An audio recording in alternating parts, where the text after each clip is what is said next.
بسم اللہ الرحمن الرحیم۔ السلام علیکم۔ کماری نند کا وہ راز ہاتھ لگا کے ہر ماہ 50,000 کماتی ہوں، جان کے آپ کے بھی رونگٹے کھڑے ہو جائیں گے۔ بہاول پور کا سچا واقعہ۔ کہتے ہیں کہ وہ انسان بہت ہی زیادہ ہوشیار اور چالاک ہوتا ہے جو کسی دوسرے انسان سے فائدہ اٹھاتا ہے۔ میں اکثر یہ سوچتی تھی کہ ایسا کیسے ہو سکتا ہے، لوگ کس طرح سے کسی دوسرے سے فائدہ حاصل کر سکتے ہیں، کیونکہ آج کل کے زمانے میں ہر کوئی بہت ہی زیادہ تیز اور چالاک ہے اور کوئی بھی انسان اپنے پروں پر پانی تک نہیں پڑنے دیتا، اور آج کل تو ہر کوئی ایک دوسرے کو بے وقوف بنانے کے چکر میں ہی لگا ہوا ہے، ایک دوسرے کو نیچا دکھانے کی کوشش میں ہے۔ اس طریقے سے ہی سب ایک دوسرے کو بے وقوف بنا رہے ہیں اور اس طرح سے ایک دوسرے سے فائدہ حاصل کرنے کی کوشش کر رہے ہیں۔ اور پھر میری زندگی میں ایک وقت ایسا آیا جب میرے سامنے دو راستے تھے اور یہ کسی کی زندگی کا سوال تھا۔ میں چاہتی تو اس کی زندگی کو سنوار سکتی تھی، اسے غلط اور گناہ والے کاموں سے روک سکتی تھی، مگر میں نے گناہ اور ثواب کے چکر میں پڑنے کے بجائے سیدھا اپنی دنیاوی فائدے کے بارے میں سوچا اور اپنے ضمیر کو سلا دیا جو مجھے اندر سے یہ بار بار کہہ رہا تھا کہ میں جو کر رہی ہوں وہ غلط ہے اور مجھے ایسا نہیں کرنا چاہیے، کیونکہ میں اس کے ساتھ اپنے شوہر کی امانت میں بھی خیانت کر رہی تھی، اس کو بھی دھوکہ دے رہی تھی۔ میں ایک وقت میں کتنے گناہ کر رہی تھی۔ اب جب میں سوچتی ہوں اور اپنی غلطیوں اور گناہوں کا حساب کرنے بیٹھتی ہوں تو مجھے لگتا ہے کہ میرے حصے میں صرف خسارہ ہی آنا ہے۔ چند پیسوں کے حصول کے لیے میں نے اپنے ضمیر کا سودا کر لیا اور خود کو ہمیشہ کے لیے بے چین اور بے قرار کر دیا۔ چند پیسوں کے حصول کے لیے میں نے کتنا غلط کیا، اور میرے رب کا کتنا کرم ہے کہ اس نے میرے اس گناہ پر پردہ ڈالے رکھا اور کسی کو بھی اس بارے میں خبر نہیں ہونے دی۔ واقعی ہمارا رب ہم سے بہت ہی زیادہ محبت کرتا ہے، مگر یہ ہم لوگ ہی ہیں جو خود کے ساتھ دشمنی نبھاتے ہیں۔ سچ ہی کہتے ہیں، ہمارے ساتھ جو بھی برا ہوتا ہے وہ ہمارے اعمال کا نتیجہ ہوتا ہے۔ میں اکثر سوچتی ہوں کہ جو میں نے اپنی نند کے ساتھ کیا، اگر وہ میری اپنی بیٹی کے ساتھ ہو تو مجھے کیسا لگے گا۔ یہ سوچ کر ہی میں کھینچ لیتی ہے اور میں خود کو کوسنے لگتی ہوں اور سوچنے لگتی ہوں کہ میں نے ایسا کیوں کیا۔ جب اکثر لوگوں کے منہ سے میں یہ بات سنتی ہوں کہ ماں باپ کا کیا اولاد کے سامنے آتا ہے، تو میں جی جان سے یہ بات سن کے کانپ جاتی ہوں، کیونکہ میں یہ کبھی بھی نہیں چاہتی کہ میرے گناہ اور غلطیوں کی سزا میری بیٹی کو یا بیٹوں کو ملے۔ آج جب میری نند مجھ سے ملنے کے لیے آئی تو اس سے خوش باش اور ہنستا بستا دیکھ کر میں نے خدا کا شکر ادا کیا، اور اس کے جانے کے بعد میں ماضی کی بھول بھلائیوں میں کھو گئی۔ جب میں اس گھر میں نئی آئی تھی، میرا تعلق ایک مڈل کلاس فیملی سے تھا۔ میں بہت ہی زیادہ غریب خاندان سے تعلق رکھتی تھی۔ میری شکل و صورت اچھی تھی مگر تعلیم واجبی سی تھی۔ یہی وجہ تھی کہ میرے رشتے میں بہت سے مسائل کا سامنا تھا۔ اگر لوگوں کو یہ ہوتا تھا کہ یہ تو جہیز میں کچھ بھی نہیں لائے گی اور خالی شکل کا ہم نے کیا اچار ڈالنا ہے، کتنے ہی لوگوں نے مجھے ریجیکٹ کیا۔ مجھے دل ہی دل میں بہت ہی زیادہ احساس کمتری ہوتا تھا۔ میں اپنی ہم عمر لڑکیوں کو جب دیکھتی تو شادی شدہ تھی تو ایک عجیب سا احساس میرے دل میں انگڑائیاں لینے لگتا تھا۔ میں سوچتی تھی کہ میں کب خوشیوں بھری زندگی گزاروں گی، کب میری زندگی میں بہاریں دستک دیں گی۔ پھر ایک جگہ پر میری شادی ہو گئی۔ یوں تو وہ لوگ اچھے تھے، میرا خیال رکھتے تھے، شوہر بھی اچھا تھا، مگر اس کی ماں اور بہنیں بہت عجیب سی تھیں۔ میں جب شادی ہو کر اس گھر میں آئی تو میری ساس اور میری نندوں نے میرا جینا محال کر رکھا تھا۔ میری ایک نند شادی شدہ تھی مگر زیادہ تر ہمارے گھر میں ہی پائی جاتی تھی، اور جو چھوٹی نند تھی وہ یونیورسٹی میں پڑھتی تھی۔ اس کو گھر والوں نے کھلی چھوٹ دے رکھی تھی۔ آدھی رات تک وہ موبائل پر نہ جانے کس کے ساتھ باتوں میں مصروف رہتی تھی، مگر کوئی اس سے پوچھنے والا نہیں تھا۔ سب لوگوں نے اس کی طرف سے کان بند کر رکھے تھے، کوئی اس کو نہیں دیکھتا تھا کہ وہ کس سے بات کر رہی ہے اور کیا بات کر رہی ہے، مگر ان لوگوں نے میرا جینا محال کر رکھا تھا۔ ان ماں بیٹیوں کی میری ایک حرکت پر نظر تھی، میں کس سے ملتی ہوں، کیا بات کرتی ہوں، غرض یہ کہ ہر بات پر ان کی نگاہ تھی۔ میں اس ماحول سے بہت ہی زیادہ تنگ آ چکی تھی اور اپنے شوہر سے شکایت کرتی تھی، اور وہ الٹا مجھے ہی سمجھانے لگتے کہ تم میری ماں بہنوں کے پیچھے پڑی رہتی ہو، وہ تم سے اتنا کرتی ہیں اور تم ہو کہ ناشکری عورت، تمہارے نخرے ختم نہیں ہوتے۔ جب میرے شوہر اس طرح کی بات کرتے تو میں اپنا سا منہ لے کر رہ جاتی تھی اور پھر میں خاموش ہو جایا کرتی تھی، اور پھر خدا کی کرنی ایسی ہوئی کہ میرے نندوئی کا دوسرے شہر میں تبادلہ ہو گیا، اور یوں میری بیاہی نند بھی اس کے ساتھ چلی گئی۔ اس کے چلے جانے سے ماحول کافی حد تک بہتر ہو گیا تھا۔ اب میری ساس اکیلی گھر میں رہتی تھی اور میری چھوٹی نند شام کے وقت گھر واپس آتی تھی۔ ساس کا رویہ میرے ساتھ کافی حد تک بہتر ہو گیا تھا، کیونکہ اس سے پہلے انہیں دونوں بیٹیاں میرے خلاف بھڑکاتی رہتی تھیں۔ چھوٹی بیٹی تو زیادہ تر اپنے موبائل پر ہی مصروف رہتی تھی، مگر بڑی والی کو میرے علاوہ جیسے کچھ نظر ہی نہیں آتا تھا، ہر وقت میری برائیاں کرتی رہتی تھی۔ اب جب سے وہ اس گھر سے گئی تھی میں نے خدا کا شکر ادا کیا تھا۔ اس کے جانے سے میری زندگی میں بہت زیادہ سکون آ گیا تھا۔ میں کبھی کبھی سوچتی تھی کہ ہم لوگ اپنی زبان سے ہی دوسروں کو کس قدر بے سکون کر دیتے ہیں۔ ہمارے منہ سے نکلے ہوئے چند بول کسی کی افزائی بھی کر سکتے ہیں اور کسی کا حوصلہ توڑ بھی سکتے ہیں۔ اور میری نند میری ذرا ذرا سی غلطی کو سب کے سامنے اچھال کر اور خوب طرح سے بیان کرتی تھی اور معمولی سی بات کو بھی بڑھا چڑھا کر بتاتی تھی۔ یہی وجہ تھی کہ اس کے جانے پر میں نے خدا کا شکر ادا کیا تھا۔ اب کم کم ہی آتی تھی اور جب آتی تھی تو کچھ دیر کے بعد ہی واپس چلی جاتی تھی۔ میری زندگی میں بدلاؤ تب آیا تھا جب اللہ پاک نے مجھے 2 جڑواں بیٹوں سے نوازا تھا۔ اب شوہر کو بھی میری قدر آ گئی تھی اور میری ساس کا رویہ بھی کافی حد تک مجھ سے بہتر ہو گیا تھا۔ میری چھوٹی نند ابھی بھی ویسی ہی تھی، اپنے حال میں مست اور خود میں مگن۔ وہ کافی حد تک خود غرض تھی، نہ مجھے کام میں مدد کرواتی تھی نہ ہی اپنی ماں کا کوئی کام کرتی تھی۔ اب جب سے اس کی یونیورسٹی کی تعلیم ختم ہوئی تھی وہ جاب کرنے لگی تھی اور اکثر رات کو لیٹ گھر واپس آتی تھی۔ مجھے گھر والوں کا رویہ حیران کرتا تھا، انہوں نے جوان جہان بیٹی کو کس طرح سے اتنی چھوٹ دے رکھی ہے۔ میرے شوہر بھی اپنی بہن کو کچھ نہیں کہتے تھے اور نہ ہی میری ساس اسے کچھ کہتی تھی۔ ان کے نزدیک ان کی بیٹی بہت ہی زیادہ نیک پروین تھی جو کبھی کچھ غلط نہیں کر سکتی تھی، اور یہ تھی بہت بڑی غلطی تھی جو ان لوگوں نے کی، کیونکہ شیطان کا زیادہ تلوار انہی لوگوں پر چلتا ہے جو دین سے دور ہوتے ہیں اور نوجوانی کی سرحد پر کھڑے ہوتے ہیں۔ تب انہیں دنیا کی اتنی سمجھ نہیں ہوتی اور نہ ہی اچھے اور برے کا فرق معلوم ہوتا ہے۔ ان کا اتنا تجربہ ہی نہیں ہوتا کہ وہ انسانوں کو پرکھ سکیں۔ اس دن رات کو میری آنکھ کھلی، میرا کمرے میں دم گھٹ رہا تھا، میرا سانس لینا محال ہو رہا تھا۔ میں کھلی فضا میں باہر آ گئی۔ اپنی نند کے کمرے سے باتوں کی آواز سن کر میں حیران رہ گئی۔ وہ اس وقت کس کے ساتھ بات کر رہی تھی؟ میری طبیعت میں کسی کا کھوج لگانا، کسی کے ٹو میں رہنا شامل نہیں تھا، مگر یہ بات مجھے پریشان کر رہی تھی کہ رات کے اس پہر وہ کس کے ساتھ بات کر رہی تھی اور کیوں کر رہی تھی۔ اس کے بات کرنے کا ایسا انداز تھا جیسے وہ ٹھہر ٹھہر کر بول رہی ہو اور چھپ کر کسی سے باتیں کر رہی ہو۔ اس کا انداز بتاتا تھا کہ بہت ہی زیادہ محتاط ہے کہ اس کی آواز کمرے سے باہر نہ جائے، مگر میں اس کی کھڑکی کے پاس ہی کھڑی تھی، اور جب میں مزید کھڑکی کے پاس ہوئی تو وہ باتیں سن کر میرے 14 طبق روشن ہو گئے۔ میں اس کی باتیں سننا نہیں چاہتی تھی، مگر میرے اندر بھی عورتوں والا فطری تجسس جاگ گیا تھا۔ میں یہ پتہ لگانے کے لیے کہ وہ کس سے بات کر رہی ہے جب اس کے کمرے کے پاس گئی تو اس کی باتوں سے اندازہ ہوا کہ فون پر کسی لڑکے سے باتیں کر رہی تھی اور اس کے ساتھ ملنے کے پلان بنا رہی تھی۔ اس کی باتیں سن کر میرے پاؤں کے نیچے سے زمین نکل گئی تھی۔ اس کا مطلب تھا کہ میرا شک صحیح تھا۔ مجھے جو اس کے دیر سے گھر آنے پر اعتراض تھا اور ہر وقت موبائل اٹھائے رکھنا عجیب لگتا تھا، تو اس کی وجہ وہی تھی جو میں سمجھ رہی تھی۔ مگر مجھے حیرت اس بات پر تھی کہ جو بات مجھے سمجھ آ رہی تھی وہ اس کے گھر والے کیوں نہیں سمجھ پا رہے تھے۔ شاید اس کی وجہ یہ تھی کہ وہ اس سے بہت معصوم اور بھولی بھالی سمجھتے تھے۔ وہ ان کے نزدیک ابھی بھی وہ چھوٹی سی بچی تھی، یہ محض ان کی سوچ تھی، وہ اسے بچہ سمجھ رہے تھے۔ در حقیقت وہ ایک نوجوان لڑکی تھی اور اسے اس وقت رہنمائی کی سخت ضرورت تھی۔ اس کی ماں کا یہ فرض بنتا تھا کہ وہ اس پر نگرانی کرے، وہ اس سے پوچھا کرے کہ وہ کب کس سے بات کرتی ہے اور کیا بات کرتی ہے، اور اگر اس بارے میں ان سے کوئی ذکر کرتی۔ آج میں نے جو کچھ دیکھا اور سنا، یہ بات میں اس کے گھر والوں کو نہیں سمجھا سکتی تھی، انہیں کبھی بھی نہیں بتا سکتی تھی۔ اگر انہیں ایسا کہتی تو وہ سمجھتے کہ میں ان کی بیٹی پر الزام تراشی کر رہی ہوں، اس کو غلط بول رہی ہوں۔ میری بیاہی نند تو اکثر کہتی تھی کہ میں اپنی چھوٹی نند سے جلتی ہوں۔ میں جب کبھی اس بات کا ذکر کرتی کہ وہ کچن میں میری مدد نہیں کرواتی، گھر کے کام نہیں کرتی، تو تب وہ اکثر یہی بات کہا کرتی تھی۔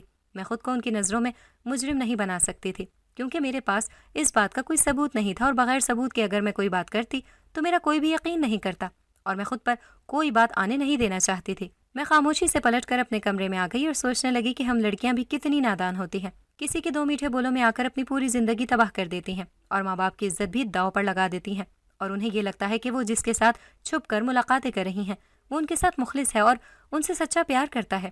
محض پیار کے 2 بولوں کی خاطر ہم خود کو ہی نیلام کر دیتی ہیں۔ میری ساس نندوں کا میرے ساتھ جیسا بھی رویہ تھا، مگر میں اس کے لیے کچھ کرنا چاہتی تھی، اسے اس کام سے باز رکھنا چاہتی تھی، اور اس کے لیے مجھے حکمت عملی سے کام لینا تھا۔ اس کام کو اس طریقے سے انجام تک پہنچانا تھا کہ کسی کو شک بھی نہ ہوتا اور میری نند بھی درست راستے پر آ جاتی۔ ان دنوں ایک اور مصیبت آن پڑی تھی۔ میرے شوہر کی نوکری چلی گئی تھی اور وہ بہت ہی زیادہ چڑچڑے ہو گئے تھے۔ وہ کتنی ہی جگہ پر انٹرویو دینے کے لیے گئے، کتنی ہی جگہ پر جاب کے لیے درخواست دی، مگر انہیں جاب نہیں ملی۔ جو جمع پونجی تھی وہ بھی ختم ہوتی جا رہی تھی۔ اب پورا گھر میری نند کی وجہ سے اس کے سہارے پر چل رہا تھا، اور میری ساس یہ بات مجھے بار بار جتاتی تھی۔ اب میری نند نے اوور ٹائم لگانا شروع کر دیا تھا اور وہ اور بھی زیادہ لیٹ گھر واپس آنے لگی تھی، اور اگر کوئی اس پر اعتراض کرتا تو وہ کہتی کہ بھائی کی نوکری نہ ہونے کی وجہ سے گھر کا بجٹ ڈسٹرب ہو گیا ہے، جس کی وجہ سے اسے اوور ٹائم لگانا پڑ رہا ہے۔ اور حقیقت تو میں بھی جانتی تھی کہ وہ کیا کرتی پھر رہی ہے، مگر مسئلہ یہ تھا کہ میں کسی کو بتا بھی نہیں سکتی تھی۔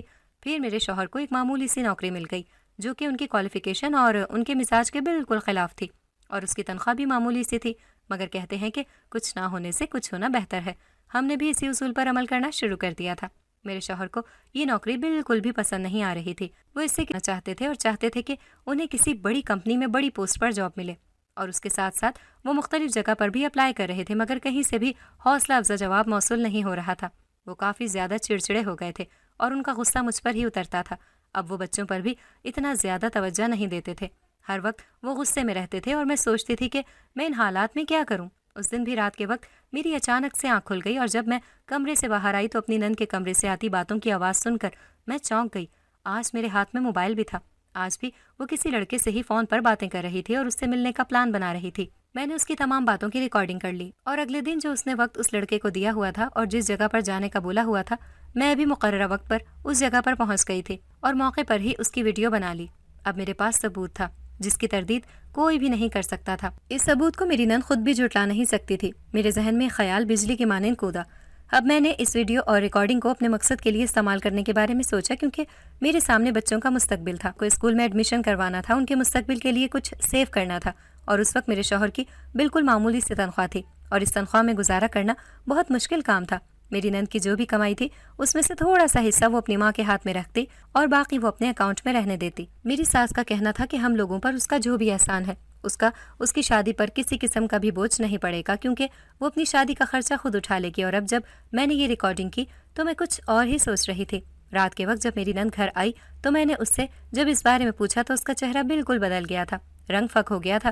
پہلے تو اس نے مجھے جھٹلانے کی، اپنی بات سے مکرنے کی کوشش کی، مگر جب میں نے اسے ثبوت دکھایا تو وہ حیران پریشان رہ گئی۔ اسے یقین نہیں آ رہا تھا کہ اس کے ساتھ یہ کیا ہو گیا ہے۔ وہ اتنی چالاکی کے ساتھ کھیل کھیل رہی تھی۔ اسے یہ گمان تھا کہ کسی کو بھی اس پر شک نہیں ہوگا، مگر وہ یہ نہیں جانتی تھی کہ جب رب کسی کا راز فاش کرنے پر آئے تو کوئی نہ کوئی ذریعہ بنا ہی دیتا ہے۔ اب میں اسے بلیک میل کرنے لگی تھی اور ہر مہینے اس سے 50,000 وصول کرنے لگی تھی، اور جب اس نے مجھے اتنی رقم دینے سے انکار کر دیا تو میں نے اسے دھمکی دی کہ میں یہ سب کچھ اس کے بھائی اور ماں کو بتا دوں گی۔ اب میں اپنے موبائل کا خاص خیال رکھنے لگی تھی، اور یہ تمام چیزیں میں نے ایک میموری کارڈ میں ریکارڈ کر کے چھپا دی تھی۔ میری نند اگر یہ ڈیلیٹ کر بھی دیتی تو میرے پاس یہ ثبوت موجود ہونا چاہیے، کیونکہ میری نند بہت ہی زیادہ تیز تھی۔ اس نے کئی بار میرے موبائل تک رسائی حاصل کرنے کی کوشش کی، مگر میں جانتی تھی کہ وہ ایسا ضرور کرے گی، اس لیے میں نے موبائل کا پاسورڈ لگا دیا تھا اور اس کی سیکیورٹی بھی ٹائٹ کر دی تھی، اور وہ تمام چیزیں میں نے لاک کر کے رکھتی تھی۔ ان چیزوں تک کوئی بھی نہیں پہنچ سکتا تھا، اور ان کی کاپی کر کے میں نے ایک میموری کارڈ میں بھی ڈال دی تھی۔ یہ سب کرتے ہوئے مجھے بالکل بھی افسوس نہیں ہوا تھا۔ اگر میں چاہتی تو اپنی نند کو اس بات سے بلیک میل کر سکتی تھی کہ وہ برے کام چھوڑ دے اور اچھائی کے راستے پر چلے، جبکہ میں نے اسے اس بارے میں قائل کرنے کے بجائے اسے پیسے اینٹھنے کے بارے میں اور اپنے بچوں کے مستقبل کے بارے میں سوچا تھا، اور اس وقت میں بہت ہی زیادہ خود غرض بن چکی تھی۔ میں اگر چاہتی تو اپنے شوہر کو یہ سب کچھ دکھا کر انہیں اس بات کے لیے مجبور کر سکتی تھی کہ وہ اس کی شادی کر دیں تاکہ یہ تمام غلط کاموں سے باز آ سکے، مگر اس طرح سے میرے ہاتھ پیسے کس طرح سے آتے؟ میں بہت ہی زیادہ خود غرض بن گئی تھی اور صرف اپنے اور اپنے بچوں کے مستقبل کے بارے میں سوچ رہی تھی، اور اب تو میں پھر سے ماں بننے والی تھی۔ اللہ پاک نے مجھ پر پھر سے کرم کر دیا تھا، اور میں آنے والے کا مستقبل بھی محفوظ بنانا چاہتی تھی، اور آج کل کے زمانے میں پیسہ اشد ضروری ہے، اس کے بغیر زندگی گزارنے کا تصور بھی نہیں کیا جا سکتا۔ مگر میں اپنی نند میں ایک عجیب سا بدلاؤ محسوس کر رہی تھی۔ وہ جو بہت زیادہ نخرے کرتی تھی، فیشن کرتی تھی، اب بہت ہی زیادہ بدل گئی تھی۔ اب وقت پر گھر آنے لگی تھی۔ پہلے بمشکل اس کے کندھے پر دوپٹہ ٹکا ہوتا تھا، اور اب وہ کھول کر سر پر لیا کرتی تھی، اور کپڑے بھی کھلے اور ڈھیلے ڈھالے پہننے لگی تھی۔ اس کا حلیہ دیکھ کر میں حیران پریشان رہ گئی۔ وہ ایک دم سے اتنا کیسے بدل گئی تھی؟ اب گھر کے کاموں میں بھی دلچسپی لینے لگی تھی۔ میرے ساتھ بھی اس کا رویہ کافی حد تک بہتر تھا۔ گھر کے کاموں میں بھی میری بہت ہی زیادہ مدد کروا دیا کرتی تھی، اور میں سمجھتی تھی کہ وہ اس لیے کرتی ہے تاکہ میں اس کی اصلیت کسی کو نہ بتاؤں۔ اس وجہ سے میں اسے اب اپنی انگلیوں پر نچا رہی تھی، اور وہ میرے اشاروں پر ناچنے کے خلاف ایسا ثبوت تھا جو اسے سب کی نگاہوں میں گرا سکتا تھا، اور مجھے اب اس کو دیکھ کر بہت ہی زیادہ ہنسی آتی تھی۔ میں سمجھتی تھی کہ اس نے اپنا یہ حلیہ اس لیے بنایا ہے تاکہ اگر میں اس کا کسی سے ذکر کروں تو اس حلیے کی وجہ سے اس کی بچت ہو سکے، وہ سب کو یہ کہہ سکے کہ وہ بدل گئی ہے۔ میں بس حیران رہ گئی جب اس نے باقاعدگی سے نماز بھی شروع کر دی تھی۔ سب گھر والے اس کی روٹین سے حیران اور خوش تھے۔ میں نے اپنی ساس کو اکثر دیکھا تھا، وہ اسے نماز پڑھنے کی تلقین کیا کرتی تھی، مگر میری نند ہمیشہ اس بات سے انکاری ہوتی تھی اور ان کی بات کو ہنسی میں ٹال دیا کرتی تھی، اور اب ان کے کہے بغیر اس نے باقاعدگی سے نماز ادا کرنی شروع کر دی تھی۔ مجھے یہ سب کچھ ڈھکوسلا لگتا تھا، یہ محض دکھاوا لگتا تھا، اور اب میری جان مصیبت میں آ گئی تھی، کیونکہ میری بیاہی نند بھی کچھ دن رہنے کے لیے یہاں پر آ گئی تھی، اور اس کی موجودگی میں سکون کا سانس لینا میرے لیے جیسے خواب ہو جاتا تھا۔ وہ مجھے ایک پل بھی بیٹھنے نہیں دیتی تھی اور ایک کے بعد ایک کام کہتی رہتی تھی، اور اس کو دیکھ کر میری ساس کا رویہ بھی بہت بدل جاتا تھا۔ وہ بیٹی کی ہاں میں ہاں ملانے لگتی تھی اور اس کے جاتے ہی وہ میرے ساتھ اچھی ہو جاتی تھی، اور اب بھی یہی ہوا تھا۔ میں جیسے ہی کھانا بنا کر پنکھے کے نیچے آ کر بیٹھی، اس حالت میں گرمی کی وجہ سے میرا برا حال ہو گیا تھا اور مجھ سے کام کرنا مشکل ہو رہا تھا۔ میری نند نے فرمائش کر دی اسے یہ نہیں کھانا، مجھے اس کی پسند کا خیال رکھنا چاہیے اور اس کی پسند کا کھانا بنانا چاہیے، مگر میں گرمی کی وجہ سے بہت ہی زیادہ چڑچڑی ہو رہی تھی اور صبح سے میری طبیعت بھی بہت زیادہ خراب تھی۔ میں نے کہا اگر آپ کو یہ نہیں کھانا تو آپ اپنی پسند کا کھانا بنا لیں۔ میرا اتنا کہنا ہی جیسے قیامت لے آیا تھا۔ وہ میرے ساتھ لڑائی کرنا شروع ہو گئی اور مجھے باتیں سنانا شروع ہو گئی، اور میری حیرت کی تب انتہا نہیں رہی جب میری چھوٹی نند نے میری سائڈ لی اور کہا کہ بھابھی ٹھیک کہہ رہی ہیں، اتنی گرمی میں اس حالت میں کھڑے ہو کر کام کرنا کوئی آسان کام نہیں ہے، آپ کو جو بھی دل ہے آپ خود بنا لیں۔ جو بھی تھا، مجھے اپنی چھوٹی نند کا احساس کرنا اچھا لگا تھا، مگر ساتھ ہی مجھ پر یہ احساس غالب آ گیا کہ وہ صرف اس وجہ سے ایسا کر رہی ہے تاکہ میں اس کے بارے میں کسی کو نہ بتاؤں۔ نہ جانے کیوں میں اس کے بارے میں اتنا منفی سوچتی تھی۔ میری اس کے بارے میں رائے بہت ہی زیادہ خراب تھی۔ اگر وہ میرے کام میں مدد کرواتی یا میری سائڈ بھی لیتی نظر آتی تھی۔ اب پچھلے کچھ دنوں سے مجھے بھی بہت زیادہ ایک پریشانی لاحق ہو گئی تھی۔ میری نند کے لیے ایک بہت اچھی جگہ سے رشتہ آیا تھا اور میری ساس اور شوہر دونوں وہاں پر اس کا رشتہ کرنا چاہتے تھے۔ وہ لڑکا بینک میں بہت اچھی پوسٹ پر تھا۔ میں یہ سوچ کر پریشان ہو رہی تھی اگر میری نند کی شادی ہو گئی تو اس کی جاب چلی جائے گی اور جو میرے ہاتھ ہر مہینے 50,000 کی رقم آ رہی ہے وہ میرے ہاتھ سے نکل جائے گی۔ میں بھی اسی پریشانی میں مبتلا تھی کہ میری نند نے میری پریشانی کو یہ کہہ کر ختم کر دیا کہ وہ اس لڑکے کے ساتھ شادی نہیں کر سکتی کیونکہ بینک سودی کاروبار کے ساتھ جڑا ہوا ہوتا ہے اور وہ کسی ایسے شخص کے ساتھ شادی نہیں کر سکتی۔ اس کی منطق مجھے سمجھ تو نہیں آئی، مگر میں یہ سوچ کر خوش ہو گئی کہ وہ بھی یہاں سے کہیں نہیں جا رہی۔ کچھ مہینے خیریت سے گزر گئے اور پھر میرے گھر میں ایک بیٹی پیدا ہوئی۔ اس سے پہلے میرے 2 بیٹے تھے۔ جب میری بیٹی پیدا ہوئی تو میرے جذبات اور احساسات بالکل بدل گئے، اور جب میری نند نے میری بیٹی کو اٹھا کر پیار کرنا شروع کیا تو وہ مجھے بالکل اپنی بیٹی کی طرح ہی لگی، اور ایک پل کو میرے دل میں یہ احساس پیدا ہوا کہ میں کیا کر رہی ہوں۔ کل کو اگر میری بیٹی بھی ایسا کوئی کام کرے تو باتوں سے بلیک میل کرنے لگوں گی اور اس بات کا فائدہ اٹھاؤں گی۔ یہ سوچ آنی ہی تھی کہ مجھے شرمندگی نے اپنے گھیرے میں لے لیا اور مجھے خود سے گھن آنے لگی۔ مجھے خود سے بہت ہی زیادہ شرم آ رہی تھی اور میں اپنی نند سے بھی نظریں نہیں ملا پا رہی تھی۔ اب کی بار جب وہ مجھے پیسے دینے کے لیے آئی تو میں نے اسے انکار کر دیا اور اسے گلے سے لگا لیا۔ اس نے کہا کہ مجھے معاف کر دو، میری وجہ سے اگر تمہاری دل آزاری ہوئی ہو تو میں نہیں چاہتی کہ میرے گناہ کی سزا کل کو میری بیٹی کو بھگتنا پڑے۔ میری نند نے مجھے حیرت سے دیکھا اور اس کی آنکھوں میں تشکر سے آنسو آ گئے۔ وہ مجھے کہنے لگی کہ بھابھی آپ کو معافی مانگنے کی کوئی ضرورت نہیں ہے، آپ کی وجہ سے ہی تو مجھ میں یہ اتنا بدلاؤ آیا ہے۔ خود کو کوئی بہت ہی توپ شے سمجھتی تھی کہ میرے پیچھے لڑکے پاگل ہیں، دیوانے ہیں، آپ کی وجہ سے میری آنکھیں کھلی ہیں۔ اس لڑکے کی اصلیت بھی میرے سامنے آ گئی ہے۔ وہ محض مجھے دھوکہ دے رہا تھا، میرے ساتھ مخلص نہیں تھا۔ وہ مجھ سے شادی نہیں کر رہا تھا بلکہ مجھے شادی کے نام پر بہلا رہا تھا، اور جب آپ نے مجھے ان ریکارڈنگ اور ویڈیو کے ذریعے بلیک میل کیا تو میں آپ سے بہت ہی زیادہ ڈر گئی تھی اور میں نے یہ سوچ لیا تھا کہ میں یہ تمام کام چھوڑ دوں گی۔ پھر جب میں نے یہ تمام کام چھوڑ دیے تو میں نے سوچا کہ جب میں کسی انسان کے ڈر سے یہ کام چھوڑ سکتی ہوں تو میرے اندر رب کا خوف کیسے ختم ہو سکتا ہے۔ اگر یہ کام میں نے کسی انسان کے بجائے رب کے خوف سے اگر چھوڑا ہوتا تو یہ بات کتنی اچھی ہوتی۔ اب میں اپنے رب سے بہت ہی زیادہ حیران ہونے لگی تھی، بہت ہی زیادہ ڈرنے لگی تھی۔ میں نے وہ تمام کام چھوڑ دیے جن سے رب نے منع کیا تھا، اور میں یہ سوچتی ہوں کہ نہ جانے مجھے میرا رب معاف کرے گا بھی یا نہیں۔ یہ سوچ مجھے بہت ہی زیادہ پریشان کرتی ہے۔ اس کی باتیں سن کر میں خود شرمندہ ہو گئی تھی اور میں سوچ رہی تھی کہ میرے اندر سے بھی تو خوف خدا نکل گیا تھا۔ تبھی میں نے یہ کام کیا، بجائے اس کو غلط اور گناہ کے کاموں سے روکنے کے اس کو بلیک میل کر کے اسے پیسے لیتی رہی۔ اگر یہ سب میرے شوہر کو پتہ چل جائے تو اس کی نظر میں میری کیا عزت رہ جائے گی۔ میں نے وہ میموری کارڈ توڑ دیا تھا اور اس کی وہ تمام ریکارڈنگ اور ویڈیو بھی ضائع کر دی تھی اور اس سے پیسے لینا بھی چھوڑ دیے تھے۔ 2-4 مہینوں کے بعد میری نند نے بھی نوکری چھوڑ دی اور وہ گھر میں رہنے لگی تو میری ساس نے اس کے لیے رشتے دیکھنے شروع کر دیے تھے اور ایک جگہ پر اس کے رشتے کی بات بھی چلا دی تھی۔ وہ لڑکا اچھا تھا اور اپنا کاروبار چلاتا تھا اور وہ اپنے گھر سدھار گئی۔ میں نے اس کا راز ہی رکھا تھا اور اس میں میری اپنی ہی بھلائی تھی، میری عافیت تھی۔ اگر میں اس کا راز کھولتی تو ساتھ خود بھی بے عزت ہوتی تھی کہ میں نے اس کے بارے میں کسی کو کیوں نہیں بتایا، اور بجائے یہ بات سب کو بتانے کے میں اسے بلیک میل کر کے اسے پیسے لیتے رہی۔ یہ سوچ مجھے شرمندگی کی گہرائیوں میں پھینکتی تھی اور میں کتنی ہی دفعہ اپنی نند سے اس بات پر معافی مانگ چکی تھی۔ جب بھی میں اس سے معافی مانگتی تو وہ مجھے کہتی کہ بھابھی آپ مجھے اس طرح سے کہہ کر شرمندہ کرتی ہیں۔ اب وہ اپنے گھر میں بہت اچھے طریقے سے رہنے لگی تھی۔ اس نے تمام برے کام چھوڑ دیے تھے اور اپنے شوہر کے ساتھ مخلص ہو کر زندگی گزار رہی تھی۔ میں اکثر سوچتی تھی کہ کہیں میرے گناہ کی سزا میرے بچوں کے سامنے نہ آ جائے، اور میں رب سے کتنی ہی بار اپنے اس گناہ سے معافی مانگتی تھی۔ اب میرے شوہر کی بھی بہت اچھی جگہ پر جاب لگ گئی تھی اور ہم لوگوں کی زندگی معمول پر آ گئی تھی۔ میری ساس بھی اب مجھ سے بہت ہی زیادہ خوش ہیں اور ہر آئے گئے کے سامنے میری تعریفیں کرتی ہیں، آئے گئے کے سامنے میری تعریفیں کرتی۔ اگر آپ کو ہماری آج کی کہانی پسند آئی ہے تو اسے لائک کریں، شیئر کریں اور چینل کو سبسکرائب کرنا مت بھولیے گا تاکہ آپ کو ہر نئی آنے والی ویڈیو کا نوٹیفیکیشن بر وقت ملتا رہے۔